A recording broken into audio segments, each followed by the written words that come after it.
Fala aí pessoal, tudo bem com vocês? Eu espero que sim. O meu nome é Lonnie Locke e hoje nós vamos falar sobre o episódio 6 de Dandaran. Então, por favor, já deixem o seu like, se inscrevam aqui no meu canal para continuar acompanhando mais do meu trabalho. Bom, vamos lá então.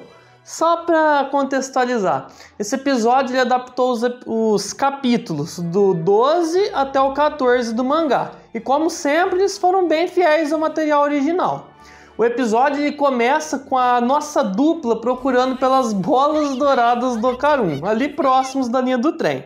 A vovó Turbo, que agora está em forma de gatinho, ela explica que envolveu os ovos com uma membrana feita do seu poder e que eles teriam então um aspecto dourado. O problema é que ela não parecia muito afim de ajudar não, o que deu uma cena bem engraçada deles nervosos espancando a velha. Ela também tinha revelado algo bem importante antes disso. Se eles não estavam conseguindo encontrar elas, muito provavelmente alguém já devia ter as levado embora. E ela menciona até mesmo a possibilidade de isso ter sido obra de yokais ou espíritos. Aparentemente, as bolas continham uma enorme quantidade de poder vital e por conta disso, essas entidades elas teriam muito interesse nelas, já que acreditavam que através delas seria possível voltar à vida desde que colecionasse uma grande quantidade desses itens. Bom, como eles acabam desistindo de continuar a busca, ao voltarem para a casa da Seiko, ela aconselha que o Okarun ele ficasse bem de boa e evitasse ao máximo se expor demais. Afinal, ele ainda carregava o poder da vovó Turbo no seu corpo. E por ainda não saber controlar muito bem, ele podia se meter em alguma enrascada. A vovó Turbo ficou ali só de cantinho ouvindo a conversa. Já no dia seguinte, quando o Okarun ele vai para a aula, ele é abordado então por um grupo de garotos ali e teve um deles que perguntou se ele era então o namorado da Yase. Quando ele responde que não, o rapaz pediu então que ele o apresentasse a ela, porque a Momo era uma gracinha nas suas palavras. Nisso então o Okarun tem uma espécie de epifania ali e ele começa a passar a enxergar dessa forma a garota a partir daquele momento. Já que antes ele só via ela como a sua primeira e única amizade. O rapaz então ainda teve a audácia de perguntar se eles já tinham feito aquilo, já que supostamente a menina seria bem fácil. O Okarun então espantado, ele pergunta de onde que ele tinha tirado aquilo. E o cara ele responde que era algo que todo mundo estava falando, então por isso devia ser verdade. Nessa hora então o Okarun irritado, ele acaba se deixando levar pela emoção. E aí ele se transforma ali mesmo, agarrando assim pelo colarinho. Só lembrando, tá? Que apesar do visual dele mudar pra gente que tá assistindo, pra eles ali, pessoas normais, nada tinha mudado. Era só um baixinho que ganhou uma super força do nada, tá bem? Bom, o Okarun naquele estado, ele exigiu então que eles parassem de espalhar aqueles boatos. E o moleque assustado só diz, tá bom, ele já tinha entendido. Mas ele não era o responsável por aquilo. Quando ele recobre a consciência, o Okarun solta o garoto e volta pro seu lugar meio que em choque ainda pelo que ele tinha feito. E aí, quem que me aparece dentro da mochila? A vovó Turbo, é claro. O Okarun sai então ali que nem um vento da sala e num canto mais tranquilo, ele pergunta o que ela estava fazendo ali. A vovó comenta que a escola parecia bem melhor que na sua época. E malandra, como sempre, ela não perdeu a oportunidade. Foi logo persuadindo o garoto para convencer ele a devolver os seus poderes. Mas lógico que sem sucesso, ele não ia aceitar isso até que ele recuperasse seus ovos. Bom, justo nessa hora, a Yase o encontra e o garoto então fica gelado. Ele nem conseguia falar sobre a vovó, ele ficava só pensando naquilo que o rapaz tinha dito antes. Envergonhado, ele muda então de assunto e se afasta para evitar olhar diretamente no seu rosto. A Yase sai então correndo atrás dele, irritada por estar sendo ignorado. E a vovó, aproveita para dar um rolezinho na escola. Ela tá bem fofinha nessa forma, vou ser honesto, é difícil de simpatizar. Bom, paralelamente, o anime ele aproveita para introduzir aquela personagem de cabelo rosa do último episódio. E bem, o que dizer, né? Ela é bem detestável. Aira Shiratori, que é o seu nome, é basicamente uma menina super narcisista e com complexo de superioridade, por se achar linda demais. Por onde ela passa, todos ficam encantados. Ela faz questão de sair cumprimentando todo mundo, um a um, meio que por piedade. Na visão dela, ela estaria meio que fazendo um grande ato de bondade ao ficar esbanjando ali carisma, simpatia, dando sentido à vida daqueles idiotas. Palavras dela. No entanto, parece que aquele coraçãozinho daquele ser de luz guardava algum rancor da Momo, depois de ela ter jogado uma bacinha em sua cabeça. Até porque, supostamente, ela seria um demônio com asas nas costas. Sim! Mesmo entendendo tudo errado, a Aira era capaz de visualizar os poderes da Momo.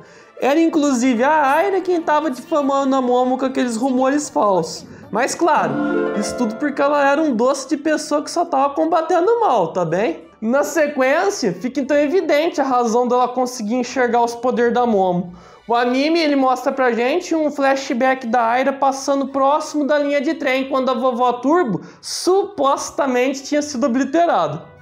Quando a Yokai ela se esconde lá no corpo do Okaru e rouba suas bolas, ela acaba então deixando elas cair lá de cima do trem. E uma dessas foi cair justamente na cabeça da Aira, que acabou fazendo ela despertar a capacidade de enxergar esse mundo espiritual. Aí, né, ela que já se achava melhor que todo mundo por ser bonita, agora com seus poderes de enxergar o paranormal ficou pior ainda. Ela agora supostamente seria escolhida para salvar o mundo. E a bolinha que caiu do céu, o que era? Era um sinal divino. Bom, agora andando lá, né, de lá e pra cá com a bolinha ali no bolso, alisando ela e tudo mais, nós vemos então a Aira ela se encontrando com duas das suas amigas serviçais. Lá na escola, né? Ela tava planejando armar uma emboscada para pegar a Momo e aí exorcizar, pior ainda. Para isso ela pediu então que seus amigos comprassem um crucifixo e um livro sagrado. As amigas dela que tentaram avisar que parecia que ela tava meio esquisita com aquela conversa de enfrentar demônios, tentaram avisar, né? Mas a melhor parte é a reação das amigas dela vendo ela pirar de vez. Eu ri demais a primeira vez que eu vi essa cena. Ela é meio desvairada, né? Bom, enquanto ainda ela conversava com essas duas amigas, ela tem uma hora que ela olha para a janela. Ela vê uma mulher lá de vestido vermelho e que estaria supostamente espiando elas. Nem preciso dizer que as duas não viram nada, né? E para piorar, ela ainda acha que aquilo seria um familiar da Momo. Para quem não sabe, é um espírito que seria o seu servo. E ela pede então para as duas se esconderem. Como ela estava agindo estranha, ela precisou se fazer de santinha ali na frente de uns garotos que passaram, mas o recado estava dado. A emboscada ia ser feita em segredo após as aulas. Ela só não contava que tinha um gatinho ali também assistindo escondido de novo. Bom, voltando lá para nossa dupla mais a vovó agora, enquanto eles comiam escondidos no telhado do colégio, o Okaru continuava ignorando a Momo e ela pergunta por que ela estava sendo tratada daquele jeito, né? O menino disfarça e fala que era porque ele estava de olho na vovó Turbo. Aí as duas começam a brigar uma com a outra por ela ter vindo na escola sem pedir autorização. Mas o que mais importa nessa cena foi ela contando que tinha uma aluna que estaria com uma das suas bolas. E no caso, por ela ser um humano e entrar em contato com ela podia acabar despertando poderes espirituais e até mesmo enxergar espíritos. E esse era o perigo. Se eles vissem, se os espíritos então percebessem que ela podia os enxergar, ela podia acabar sendo atacada por eles, que é bem parecido com aquilo que acontecia num outro anime, Mieruko-chan, que eu por sinal indico demais que vocês acompanhem também, ele já é antigo.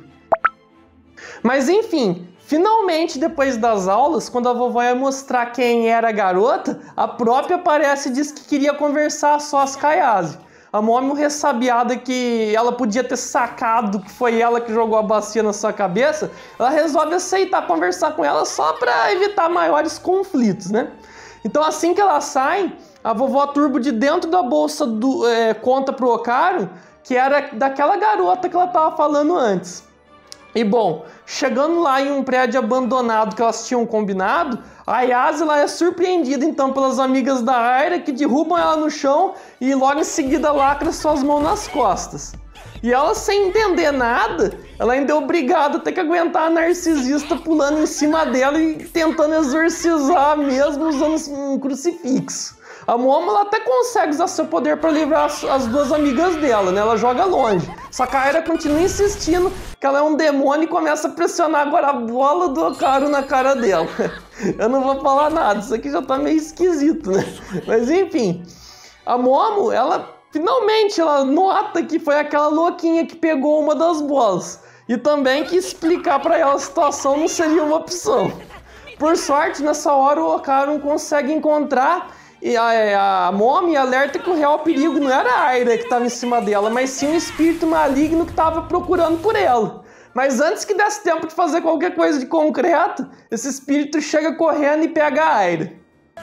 O espírito, aparentemente, ele aguardava que a Aira visse ele já há vários anos. Ela, no caso, alegava ser a mãe da garota e tinha algumas memórias dela, inclusive. O Okaru, então, ele se transforma e tenta salvar a garota, né, de cabelo rosa.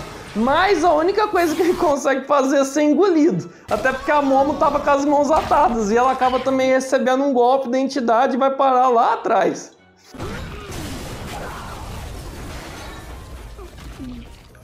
O espírito, ele continuava obstinado pela Aira. E com ela em suas mãos agora, ele pede que a garota chamasse ela de mamãe, que nem ela tinha feito há mais de 10 anos atrás. Aqui em um flashback é interessante observar que fica bem claro que a Aira provavelmente era capaz de ver espíritos, só que isso em algum período durante a sua infância. A Momo nessa hora, ela então aparece de novo e interrompe ele saindo lá do meio dos escombros. E a vovó Turbo aqui junto com ela pega um celular que ela tinha roubado da amiga da Momo e começa a pesquisar ali sobre o tal espírito. Ela descobre então que aquela coisa ali era conhecida como acrobática sedosa. A vovó tá ficando bem moderna já, né? Ela disse que não sabia nada daquele espírito, pois segundo a mesma, ela não ligava para esses novatos aí, esses Zé Ninguém sem moral. Finalmente, então, a acrobática sedosa, ela faz uma coisa assim que todo mundo, assim, acho que adorou. Isso aqui, ó. Bom, agora que ela engoliu a própria pessoa que ela chamava de filha, ela parte pra cima da Momo, que ela acusa de ter corrompido, então, a sua tal filhinha. A Momo aqui, ela pede pra vovó Turbo soltar as suas mãos, mas a véia, por desaforo, não mexeu um músculo agora. Fica zoando ela, né? Quando a garota acaba sendo então capturada pelas madeixas da acrobática, ela se recusa a pedir desculpas ou chamar de mamãe. E o espírito, né? Mesmo com ela ali torturando e colocando mais pressão em cima. Terminou então que ela acabou também, obviamente, sendo engolida. E assim, né? Quando os três, né, já tinham sido engolidos e tudo parecia perdido, a vovó então finalmente aparece e sobe o tom. Ela pede então que ela devolvesse todos que ela tinha engolido se ela ainda quisesse o seu perdão. A sedosa pergunta então se o gatinho ali estava querendo morrer também. Mas antes que ela pudesse agir, a vovó alertou que agora que ela era um gatinho da sorte, a sua presença fez, portanto, né, que ela acabasse engolindo o próprio cabelo no processo. E a acrobática começa então imediatamente a pegar fogo.